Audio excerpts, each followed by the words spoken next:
All right. Hi, everyone. I'm Ben Moreland. I'm the Risk Practice Director at GuidePoint Security. Today, we're going to be talking about blending NIST and FAIR, a practitioner's approach to risk management, whether it's third-party risk management or enterprise cyber risk. Joining me on the panel today is Hardik Mehta from JP Chase. You want to say hi?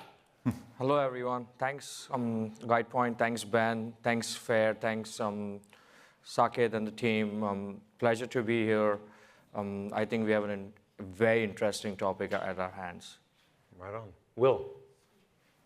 Hey, everyone. Will Klotz. I'm one of the managing security consultants at GuidePoint that works primarily in the enterprise cyber risk area. So, yeah, excited to be here. And, yeah, I think it is a great conversation. I'm excited to have it as well.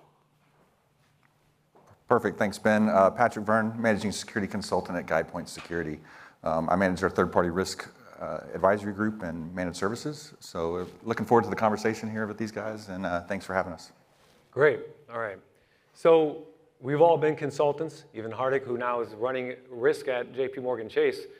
And as consultants, you see what good looks like. You see risk management programs, large and small, across various industry sectors. What commonalities, Hardik, this first question to you, do you see? You have a lot of regulations, whether it's NIST, PCI, HIPAA, New York DFS. What commonalities in your role at JP Morgan and prior roles at Uber, what commonalities do you see across these frameworks, these regulations, and how do you flex your approach to risk management depending on all your obligations? Great question. So if I rewind, I would say during my consulting days, at one point of time, I would say 7 to 8 years back, everyone was very much stuck to NIST 17153. And that was the modus operandi of how you do your risk calculations and align your COs and CPs, control objectives and control procedures, and then you could lay out the program. As we move into the modern world of AI, I left consulting, went to Microsoft and ran Azure's compliance engine and compliance manager for 4 years, and then integrated that with Copilot and then OpenAI. The landscape is shifting very rapidly. Two things which I see a lot on commonalities is all these frameworks are a guiding light, but you pick what you need at the time, which will be the common denominator. So right now at my role, I do close to 60 assessments globally, and everyone has those flavors which will be met by NIST CSF 171, but then they're also moving towards ISO 31001. So all my European entities, they're very much mature, and 31001 talks to them easily. So I'm like, I'm not going to change that approach. I'm going to keep 31000 in Europe, probably even extend some of those tentacles into US and APAC. And then with NIST AI RMF, FAIR, how do you combine them and then make them much more actionable? So the frameworks are the guiding lights. They define your business processes, but unless and until you cannot make them actionable, where you cannot do your risk taxonomy, your critical prioritization, and then eventually your remediation to respond to your MRAs and findings, the frameworks will be completely dead and useless. So you have to do that balancing act that the framework is a framework until and unless it's actionable. Okay, I like that point about actionable. Will, Patrick, anything to add? Well, Will, specifically, you've mentioned you've helped organizations establish risk assessment frameworks or risk management frameworks aligned to NIST. How have you helped make those actionable at some of your customers? Yeah, great question. And yeah, Hardik, that was really hard to follow, but I'll be all right. Yeah, I mean, of course, with the risk assessments, working within NIST 830, but still looking at, from the framework size, the CSF and things like that. But I did want to just caveat for a sec. NIST is more than the frameworks. They have a lot of other really great guiding documents. NIST 8286 has been so helpful for me in looking at the connective tissue, getting from just identifying the risk all the way up to actually considering how it works with enterprise risk. And that's to me, one of the most important challenges we're solving. I feel like it's one of the important challenges FAIR is really cognizant of. So NIST gives us the ability. I mean, they start out, you get that common language, the common taxonomy out of there. A lot of, especially US-based companies, they're already utilizing NIST, so that's language that you can leverage. Yeah. And then you can kind of layer FAIR into that to reteach, not reteach, that's the wrong word, to expand upon what you're already doing. Because they're not competing, they're complementary. And that's what I find really nice about FAIR. It goes in and it just adds, and like I said, I think 8286, it goes in there perfectly. I know FAIR did some feedback on 8286. I don't think that version is out yet. It's not. Yeah, but I'm greatly looking forward to seeing that, and I think it's going to continue to aid that process. Yeah, you mentioned they're not conflicting, they're complementary. Yeah. Patrick or Hardik, anything to add there on how you've seen the complementary nature of FAIR and NIST working together in your organizations? So in my prior roles, that was always a push and a pull between three lines, and especially line one is very engineering heavy, and they stick to the NIST guidelines. And when the findings come out from a report, for them, a high finding means something is actually going down in less than 24 to 48 hours, and that's a defect, and they want to remediate that defect. Compared to line 2 and line 3, probably a high finding is a patch which you can patch in 2 weeks. So where FAIR comes in is FAIR will give you that precision in the likelihood and the impact. And once you get your ratings from out of the NIST framework and you augment that with your FAIR precision quantification models, it then gives you the ALEs, and I'm geeking out a little bit more, but it's fun because you go to your loss expectancy and you say, is this really a patch I need to work on, pencils down, and I need to patch this in 24 hours, or this can wait, this is not going to materially impact my business processes and resiliency of the system. And unless and until you augment both of them, it's very hard in boardrooms to go and explain why you do what you do, especially at the scale which we have been operating in all my prior roles. And eventually it always comes to that bottom dollar value, that is my resiliency getting compromised? And if yes, then what is the dollar value? How much time do you need? And then how do we fix it? And that's where the augmentation of the framework actually materializes. Yeah, that's a great point. When you're making those, when FAIR is being used to drive that decision making, and it's adding further context and clarity around the cost of an incident, and we've talked about incident versus finding versus risk. Patrick, in third-party risk management programs, you're seeing a lot of our customers move more towards risk quantification and feed that into the broader risk management program. Where have you seen FAIR in use in some of your customers for around third-party risk as a service? Yeah, I think what it really helps with is how big is the risk? How big of teeth am I looking at here, right? Especially when you get into third parties, you have hundreds and thousands of vendors, you have hundreds and thousands of findings that come with that, right? Which ones have teeth, which ones don't? I think the traditional third-party risk management programs, they do a great job of identifying findings, but what is that my actual risk, right? And I think that quantitative approach to it gives it teeth when you're communicating to your business owners, right? And back to, like Will said, the enterprise risk registers, rolling all that stuff up, it really gives it teeth to what that third party's bringing to the table as far as a risk perspective. Will, Hardik, anything to add there? Yeah, I would just even expand upon that. And I think the teeth specifically with FAIR is that you can have appetite, you can have tolerance, you can actually define that. So you can have that moving spot where it's like, all right, this risk is beyond my tolerance. And to me, that's so huge. Again, when you're talking to the board or whoever, that okay, you've helped us define this risk appetite, and okay, we're beyond it. What do we do now? And they actually know what that means because it's in dollar value. No, and I augment what you're saying.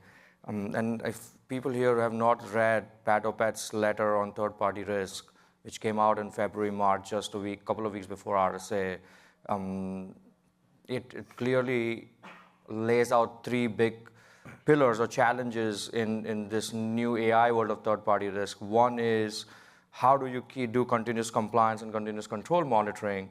Number two, how do you define the taxonomies better, which is appetite, tolerance, risk, issues, and findings. As you said, you can have 200,000 findings, but how will that materialize into a P0, which is maybe only 20 or only 10? Right. And the third piece is that a lot of third-party vendors are pushing out these AI features without actually testing them with the accuracy index. And Saket was just speaking about that accuracy index. And they say that they're going to move the bubble of your third-party risk management appetite to the lower side of it. But how do you test those features? And are those features actually compromising your foundation security features? So those three pillars in the paper are really well laid out.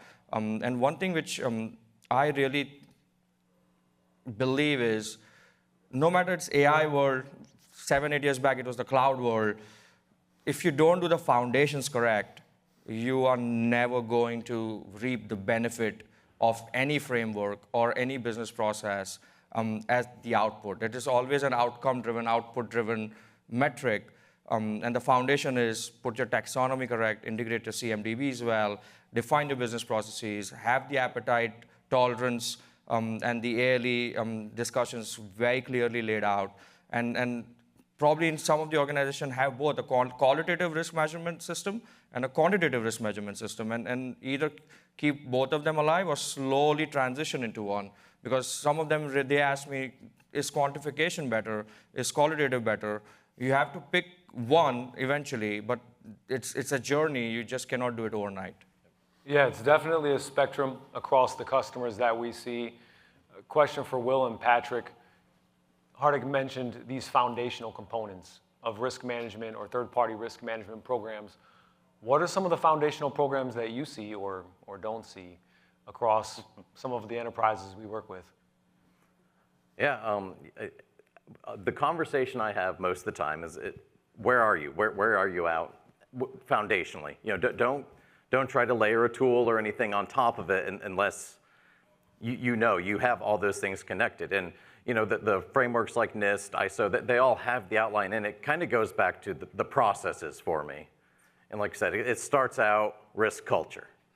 Do you have a good risk culture? If not, it's going to make a lot of this a lot harder, because when you're defining appetite, it doesn't necessarily align. So appetite, then into tolerance, and then operationalizing that into the risk register and utilizing that well to have all the different layers, like having audience-specific dashboards out of that, building that further into, you know, your reporting. So KRIs, that's such a huge thing, having the thresholds on those.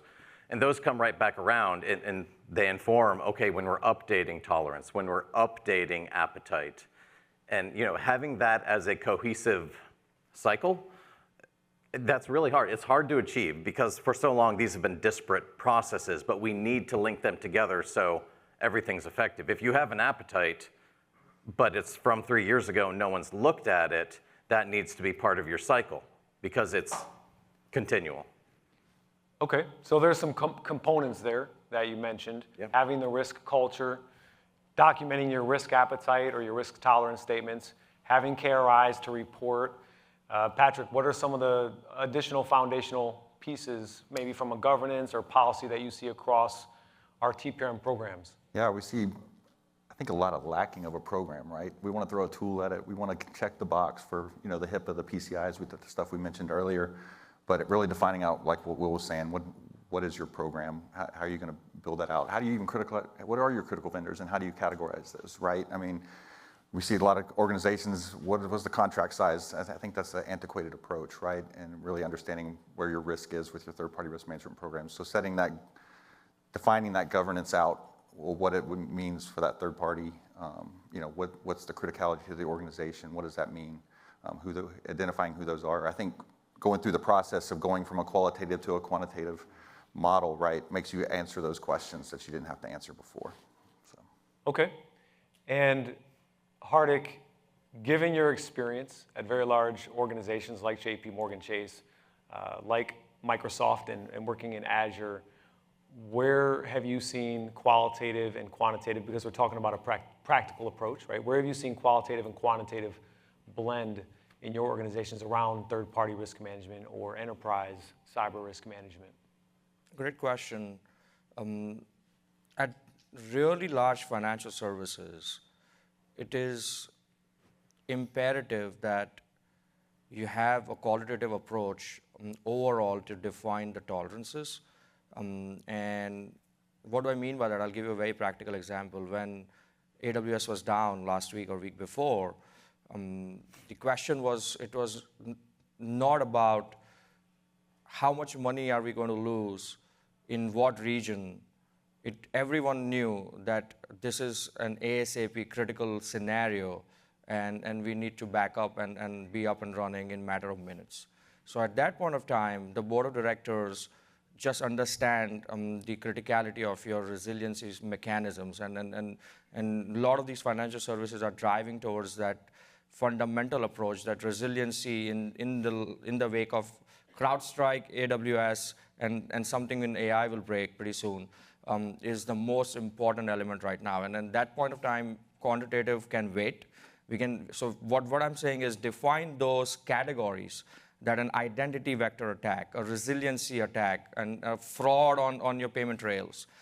These are all critical attack vectors. Geopolitical scenario, which is the hottest item right now, is all high and critical. And I don't need to go to my business and say the ALE is 80% that it's going to happen. Sure. But then when you go into the precision-driven models, within those parameters is, if you have three options that I want to bring my Latin business first, your business first, and the US business first, that is when the decision has to happen, that what is the amount of revenue we are going to lose in each and every region, how quickly I want to bring each and every region up, and what are my vendors which will help me get those regions up as a backup process. And that is where all quantification comes in, again, for precision, curation-driven decision-making process. So those are some of the examples, both from the cloud world and the financial services realm, which we blend in. And for anyone on the panel, that discussion with the business units, with the executives around what are your critical business processes, what are your crown jewels or your high-value assets, what are your critical third parties, how are, and this is for anyone, how are you having those discussions? What questions are you asking to derive from the business and from the executive stakeholders? How do we tier these vendors? How do we tier these business processes? How do we determine what to turn up first and to ensure resiliency and redundancy across our ecosystem? Anyone? Yeah, I would say a big part of that's just continuing to break down walls and having those discussions. And it's not always necessarily us asking the questions. Sometimes it's us allowing them to inform us. If we're talking to our resiliency team and they've done BIAs, they have a lot of valuable information. And I feel like empowering them to lead that, and to really let us know what they have found out, and then we can start applying what we know. We have the outline, we know how we need to put things together, but they're definitely a very critical resource for us. When you have that, they're doing a lot of that work ahead of time for you, so it takes so much guesswork out of it. So overall, and that was just one example, but breaking down those silos within the organization, cross-talking, talking to the business, being friends with everyone, like, we're here to support you. We're here to help make decisions about these assets and about your business units. Yeah, I would just add, right, that we talk third-party risk, we talk cyber risk, it's all business risk. So it's getting that story right when you talk to stakeholders, walking through that business process. What does it mean? What does this vendor mean to you? What does this process mean to you if it goes away or if it's breached or if, right? Having those kind of conversations and taking it from a business approach really help them understand, what you're not living in a silo, right? You're not looking at this risk in a silo. It operates in the business, and then assessing it from that mindset, I guess. Yeah. Will, you made me think of how important it is to build social capital within the business. Yep. And Saket mentioned at his keynote yesterday that we use cyber risk quantification, the term, in our marketing here at GuidePoint Security, and that doesn't resonate with everyone. And the idea that cyber risk quantification drives business decisions or business enablement is an important part to make. So when reporting risks, Hardik, in your experience, you're probably not leading with, hey, I have this annual loss expectancy of this and this range of loss expectance on this scenario. What are different ways, depending on your board, depending on your executive audience, you communicate third-party or first-party risk really to drive those executive decisions? Great question. I think the communication happens at 4 layers. The first layer is your line 1 engineering layer, which is very, very deeply entrenched in the tech stack, and they're building things for you. And they are the ones who are choosing the vendors. So they are the ones who will understand the loss scenarios. They are the ones who will understand why it is critical and what you want to do. The second layer then becomes your directors, senior directors, and the GMs, where now you take that one-page report and say, 2 lines. This is going to happen. This is the chances that it's going to happen. And we need to do X, Y, Z in terms of fixing the systems in Y amount of time. Then when you go to your audit committees and your CISOs of the house, then that 2 or 3 line becomes 1 sentence, which is, these 3 systems can be compromised, or one of them has already been compromised. This vendor is working with us, which has a chance of getting breached. You need to look at that. And then augment that messaging with what they want to augment. Generally, the board of directors meet every month, sometimes every quarter. But if it is really important, you don't even wait for that monthly cycle. An email goes out with that 1 line to the board of directors and the audit committees, which is, again, an aligned message between all 3 lines. And then enterprise-wide, where I'm working, you not only get the approval before that message goes out from your lines of business, but you actually vet it out with your internal audit stakeholders, your external auditors. You vet it out with your general counsel. You vet it out with your treasury, fiduciary risk, op risk departments, and then that message goes out. So it's a very bottoms-up channel, but the bottom is that quantification, which then drives that eventually far-up message. And one of my mentors always says that in the quarterly board meetings, generally what happens is the CISOs get 20 minutes, 15 minutes, and they are just thinking to present top 10 things, 3 things which they are really worried about, 4 things where they want to keep the lights up and running, and the last 3 things which is just business as usual. So think of that like that if I have 15 minutes, what I want to communicate 3 things which the adversaries want from us, and how do we protect that? Okay. Will, anything to add that you see as you're doing risk assessments, you're presenting to executive groups on the top risks that they should consider for remediation or investment? What's the feedback from our customers around, hey, this is what the executives want to see from a cyber risk assessment standpoint? Yeah, and I think that brings up such an important part, like that you mentioned about know your audience.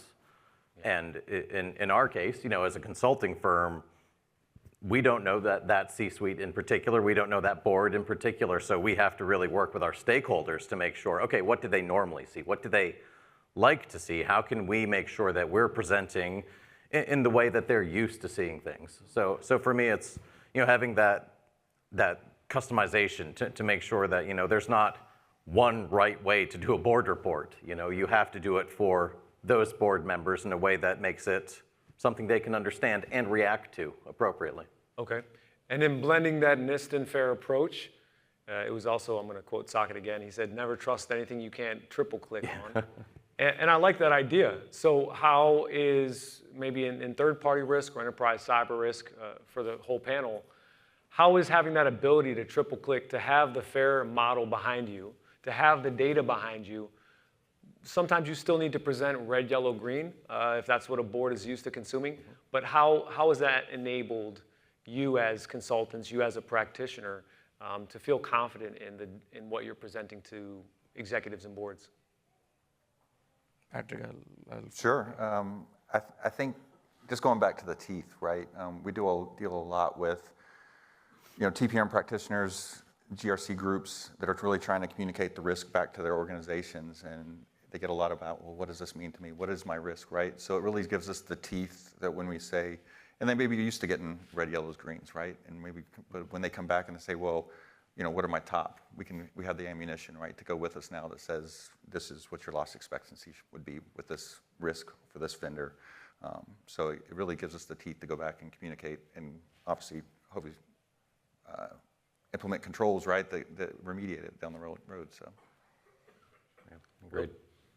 Yeah, and I would say on top of that is just documentation, making sure that one, you source everything. You know, like for us, a lot of times when we do a workshop or something to scope out the risk assessments, okay, we're getting everything out of that workshop, but we come armed with some industry knowledge and things like that. But that's just that first layer. Then adding those additional layers of documentation and every step of the way, making sure that you're maintaining that. None of that ever has to make it into my risk assessment. It doesn't have to make it to any particular report. But if 6 months later someone's like, oh, I was thinking about that, I have a question about it, I'm not going to remember it, but I wrote it down, so I can go back, find my worksheet, and be like, okay, well, here's why we came to that, here's how we came to that conclusion, and here's my string of evidence, my chain of custody on how I got from point A to point B.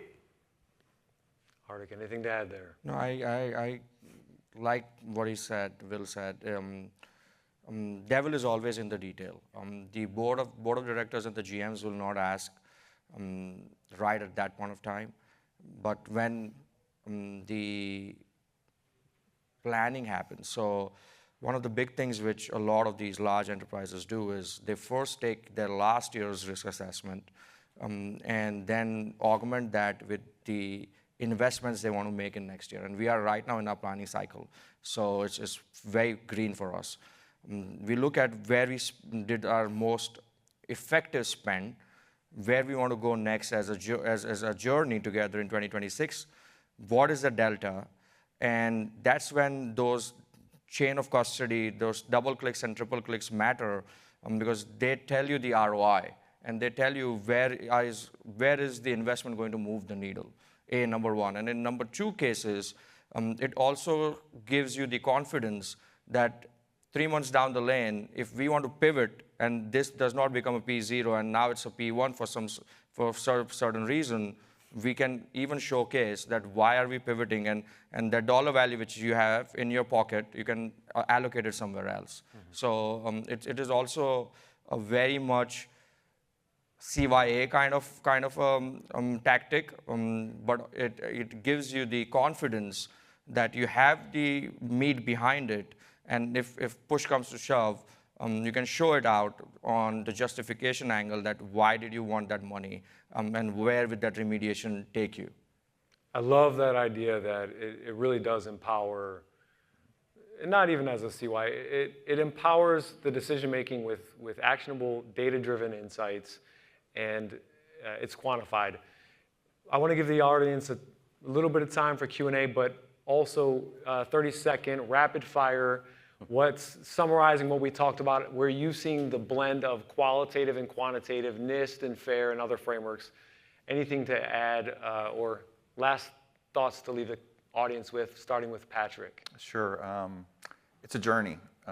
Risk is a journey, right? You're never going to be perfect at it. So moving from that qualitative to quantitative, integrating with the NIST framework and the like. Know that it's a journey. You don't have to be perfect to start. But just start and walk the journey along and mature it out as you go. I would say just no. It's never going to be a set it and forget it solution. It's continuous, and it's continuous improvement. That's the great thing. You can improve it every cycle, and it's valuable to do that. I mean, like adding fair cam, there's going to be more ideas that come out of this industry. So if you keep it going, you can organically add those as you go. And I'll add to it is make it measurable. A lot of people don't make it measurable. What are your KPIs? What does success look like to you? What are the KRIs? And iterate on that and embrace the reds. First year, probably first 2 years, you'll have insane amount of reds on your chat. And then you're like, I don't want to show this to my board, but that's where the progress happens. Great, thank you. And we have some questions, Bernie? There's at least one, but people can put it in breakout. For some of us, having quantified risk appetite is a foreign concept, given our company culture. We talked about culture. How does one move toward having a risk statement like that when people believe that a risk statement is an admittance of guilt or not something to be written down? And there are companies that don't put in email that we have this critical risk, because if that's discoverable, then the board or the oversight committee could be in trouble that they didn't action on that. So there are organizations where that is the culture. Any advice for this audience member? Will brought up culture, so I'll let Will go. Okay. And a lot of what you were talking about earlier when we're talking about the documentation is building trust. Yeah. And that's essential to what we're doing. We have to build that trust, and it might take time. It might take some of those scenarios. It might take you getting challenged, but then having an appropriate response. So I believe that builds that culture part. And then, to me, that goes back, if you're not at that point where you don't have an appetite statement yet, that's when you get, again, the right people in the room, you sit down, you have a workshop, you have a discussion, and you make sure that as the risk practitioner, as the person on the cyber side, you make sure you're talking business language. Understand where they're coming from. They don't need to understand where we're coming from. We're giving them knowledge to make business decisions. So we need to make sure that even with the frustration sometimes, because we're like, oh, this is so easy, I know how you can get there. It's important to come at them as a friend and as a trusted advisor within the organization. If you get that, then everything's going to start going a lot smoother. Any other questions? Yes.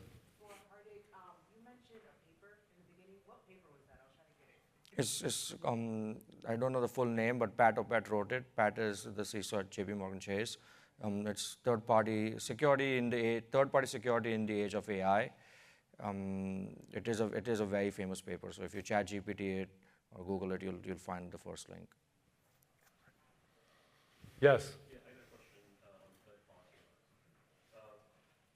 I believe we are in a position where we can see inherent risk, like confidence in, hey, this is our inherent risk if you go ahead with third party. But when it comes to residual risk, to assess, we don't have enough data from third party. The SOC 2 Type 24, now you can just purchase for $2,000, right? Right. Those are all gone. So what companies are doing, how we are going to improve in actually understanding the actual third party who is exporting? Not just outside, just looking in. But with the first party, we can go in, we can look at, we have more data to bring in and understand this. But with the third party, we have to put a lot of trust on our third party. And some third parties, they might say, hey, we don't want to complete the questionnaire. I mean, a good example is one of the critical third party for us. We are spending extra $32,000 every year for them to complete a questionnaire for us. So I think that's the place where, the challenge we face today. And I'll repeat the question for those in the back. The question, if I might summarize, is when you do the internal risk assessment, you know what the inherent risk of the vendor is. After you go out and assess them, you're trying to determine what is the residual risk of a vendor. Is that accurate? So what is the approach to help speed up that and the accuracy? What was it, AI? What did he use? The AI. AI. Sorry, accuracy index of Accuracy AI. index. All right, so the accuracy index of the residual risk assessment of that third party. So any comments from? Yeah, I would just say on, SOC 2 is great, understanding what controls they had in place at that time, that's awesome. But also don't forget about the controls you have in place with third parties as well and analyzing that, right? And I think from third party, it's a multi-headed approach there, right? So you got the outside-in scans, you got your questionnaires, which have value from one point, but also understanding like with the big AWSs of the world, right, that have issues later. And as Hardik said, AI is coming, right? What controls do you have in place to protect the organization too, and look at it from that approach to determine what your residual risk is. I have a comment on that one as well. I love former General Colin Powell's idea around making decisions based on information and risk. And him being a former chief of staff under President Bush and being a 4-star general, I think he has a good perspective on it. And he would say, you need about 40% of the data to make a good informed risk-based decision. You don't need more than 70%. If you wait until you have all of the data to make a risk decision, you're waiting too long, right? You're gonna miss the opportunity. So my practical approach has been that if you're getting outside-in scans from the security rating services and SAFE, if you're getting additional threat intel, if you have a SOC 2, if they have a SOC 2 and you get that SOC 2, and it's not going to cover the entire organization, it might not cover all the trust service principles, but that's an input. And if you have a questionnaire, which is their self-attestation around how they meet certain controls, between the outside-in scans, the threat intel, the SOC report, the questionnaire, you might not have all 4 of those, but you should have enough to make a risk-informed decision somewhere in that 40 to 70% range. And you can't wait until you have perfect data to make a decision. Any other questions from the audience? All right, I want to thank the panel. Thank you guys so much. Thank you. Thank you.